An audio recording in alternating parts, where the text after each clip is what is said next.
राज और मीना के पड़ोस में एक वरिष्ठ नागरिक युगल रहते थे, जिनमें पति की आयु लगभग 80 वर्ष थी और पत्नी की आयु उनसे लगभग 5 वर्ष कम थी।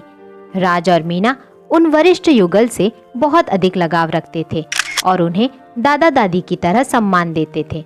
इसीलिए हर रविवार को वो उनके घर उनके स्वास्थ्य आदि की जानकारी लेने और कॉफी पीने जाते थे। राज और मीना ने देखा कि हर बार दादी जी जब कॉफी बनाने रसोई घर में जाती थी तो कॉफी की शीशी के ढक्कन को दादाजी से ही खुलवाती थी। इस बात का संज्ञान लेकर राज ने एक ढक्कन खोलने के यंत्र को लाकर दादी जी को उपहार स्वरूप दिया, ताकि उन्हें कॉफी की शीशी के ढक्कन को खोलने की सुविधा हो सके।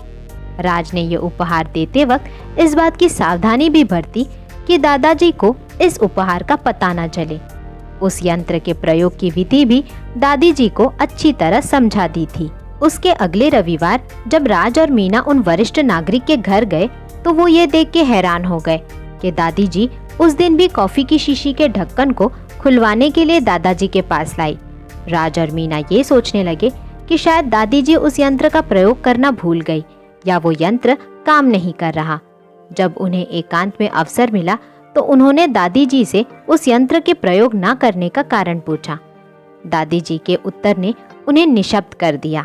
दादी जी ने कहा, कॉफी की शीशी के ढक्कन को मैं खुद भी अपने हाथ से बिना उस यंत्र के प्रयोग के आसानी से खोल सकती हूँ, पर मैं कॉफी की शीशी का ढक्कन उनसे इसीलिए खुलवाती हूँ कि उन्हें ये एहसास रहे कि आज भी वो मुझसे ज्यादा मजबूत है और मैं उन्हीं पर आश्रित हूँ, इसीलिए वो हमारे घर के पुरुष है।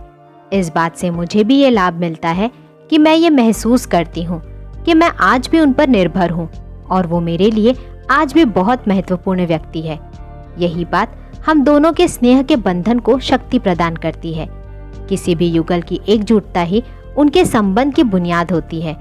अब हम दोनों के पास अधिक आयु नहीं बची है, इसीलिए हमारी एकजुटता हम दोनों के लिए सबसे ज्यादा महत्वपूर्ण है। उस युवा युगल को एक बहुत ही महत्वपूर्ण सीख मिली। वरिष्ठ नागरिक चाहे घर में किसी भी प्रकार की आमदनी में कोई सहयोग ना दे रहे हो, पर उनके अनुभव हमें पल पल महत्वपूर्ण सीख देते रहते हैं।